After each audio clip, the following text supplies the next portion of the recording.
Today is the beginning of Thanksgiving week, and that usually makes people more aware of what they have to be thankful for.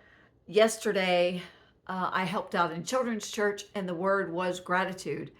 And we need to have an attitude of gratitude. We all know that, and we all tend to think, Lord, thank you for saving me, for sending your son, for food, for family, for love, all of that. We think of those basic blessings, but I kind of wanted to get a little deeper this year, and it's hard sometimes to think of, especially when you're in grief. It's hard to think of, well, what do I have to be thankful for? Yes, I'm still here and I have my health, but I lost my best friend, my partner, my soulmate, however you want to think of it. And it is hard, but there are so many reasons that we're here. Um, and we do have so much to be thankful for. Not just the blood coursing through our body and the breath that we still take and the loved ones that are still here, but especially for God's reconciliation and his love for his people through his son, Jesus Christ. That it isn't just, we know heaven is in our future. God also wants us to be blessed and to have love and fulfillment and to love the life where we are today. So that's what I'm trying to keep in mind whenever the last few days. My sister's birthday is November 22nd, and she passed away in 2019 at the age of 52. And so that was just really hard. And I don't know if that's what kind of brought it on, but the last few days I've been so weepy and just crying and missing my husband. And of course, that happens, and you can't plan for it, you can't schedule it. You can't say, well, this is a kind of a light week at work, so this would be a good week for me to fall apart every other day. That's not how it works. So, anyway, for whatever reason, I have just been a little weepy, and I guess also because the holidays are coming. But I did find some things today that kind of cheered me. I don't know how anyone else does with grief. We all handle it, or we do different things bring comfort to different people. My husband is buried next door to my house. There's a cemetery. I live next door to a cemetery, and he's buried there. He loved to tell this joke, and I'll share it here. It was a joke. He always thought he was hilarious, which he was. But anyway, he always said he wanted to be buried next door at that cemetery. He would tell this to anybody. If you've ever been to my house, you probably heard this joke. But he would say he wanted to be buried next door at that cemetery so he could keep an eye on me. And he always said, anytime a man would come to visit me after, uh, he was going to come over and let the air out of the guy's tires. And eventually the guy would get tired of it and he would stop coming. So that was his joke. Keep me from, dating.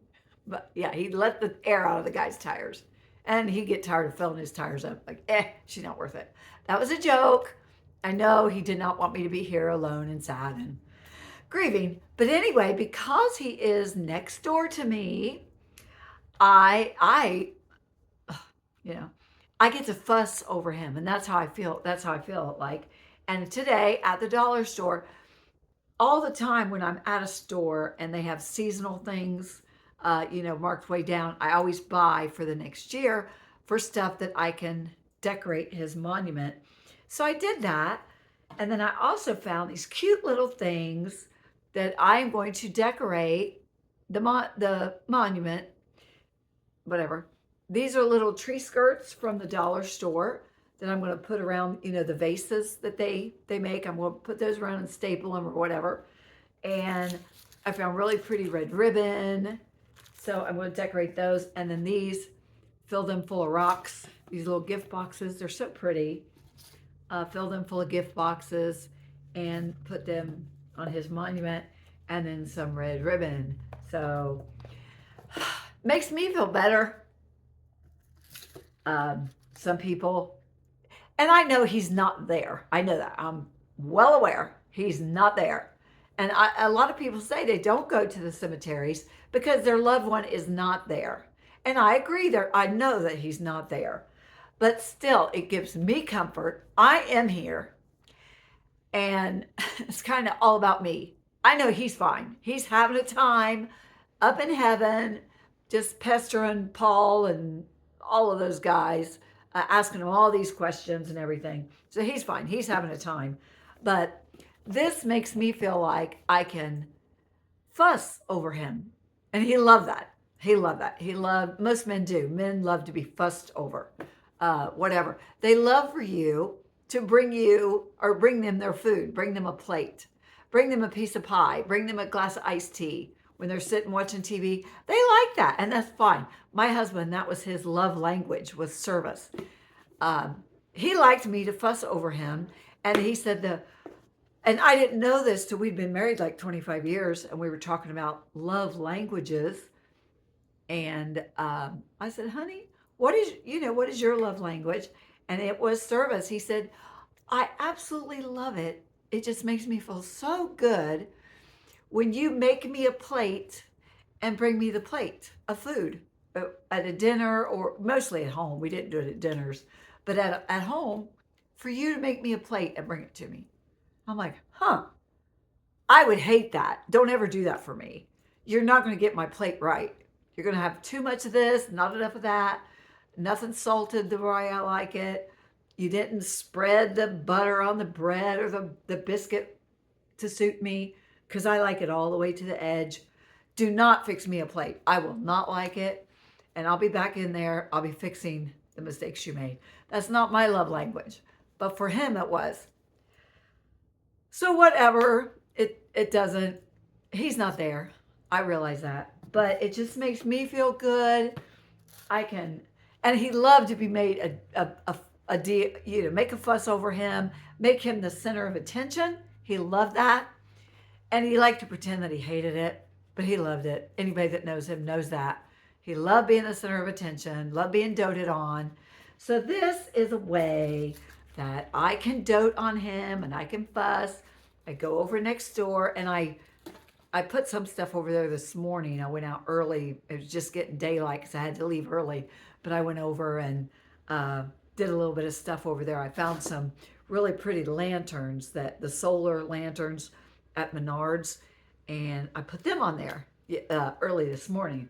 So it just brings me comfort for whatever reason.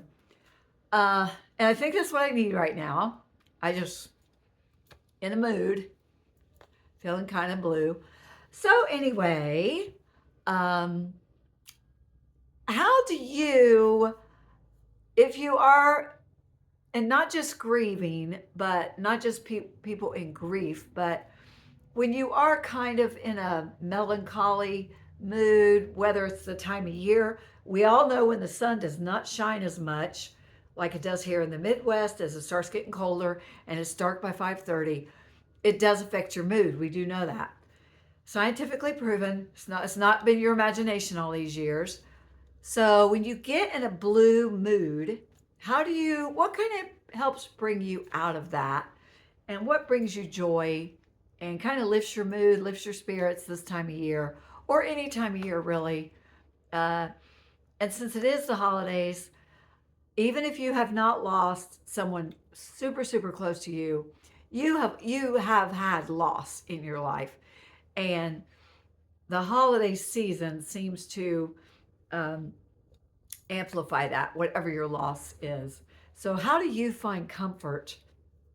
What do you do? How can you, or do you know any steps that kind of bring in fresh flowers into the house, or walking your dog, buying someone a gift, just doing typically, or a lot of times, it does help to do something for someone else, because it gets your mind off of yourself and onto, you go outward. Anytime our thoughts and our actions are outward instead of inward, it's such a mood lifter. It always is.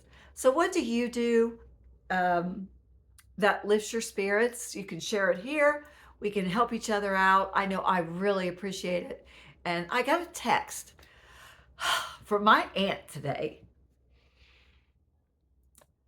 Um, I didn't know she texted, but she did. She just had her 80th birthday. God bless her. Lovingest woman you'll ever meet.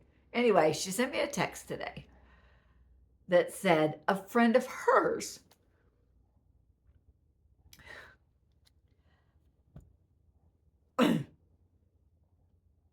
a friend of hers asked about me.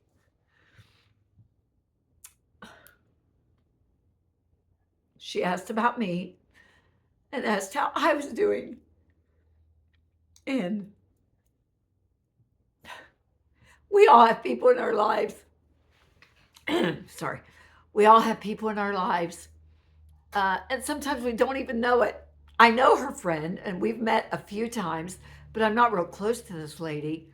But it's just so sweet that her friend asked about me, a woman that she's probably met maybe 5 times. We've had a few, surface conversations, but she asked about me. And that's such a God moment uh, where the Lord knew I needed lifted up this week, next week, next month, next year. Uh, we are loved. We are. He lives, or he comforts the brokenhearted. He's there for us and loves us, and so anyway, share uh, what you do for to bring comfort to yourself or to comfort others. And I just appreciate this venue. I really do, where I can talk and share. But if we don't talk again beforehand, happy Thanksgiving. Be blessed. Know that you're loved by me, but especially by God and His Son, Jesus Christ, who came to save each and every one of us and reconcile our old, dirty, sinful selves to Him. You may say, Teresa, I'm a great person. I don't sin. We were all born into sin because our father, Adam, sinned, and he brought sin into the world, and we are born into sin. You do not have to teach a baby the word no. Never have to teach a baby no. You don't have to teach a baby to snatch a toy away from another baby. That behavior does not need to be taught because that sweet little cuddly, sweet little chunky chubby that you just love to squeeze on, he was born into sin just like each of us. And we all need um, God's saving grace through His Son, Jesus Christ. And just, I pray that you're reminded of that. Know that you are loved, and share below how whatever things that you do that helps to bring you comfort.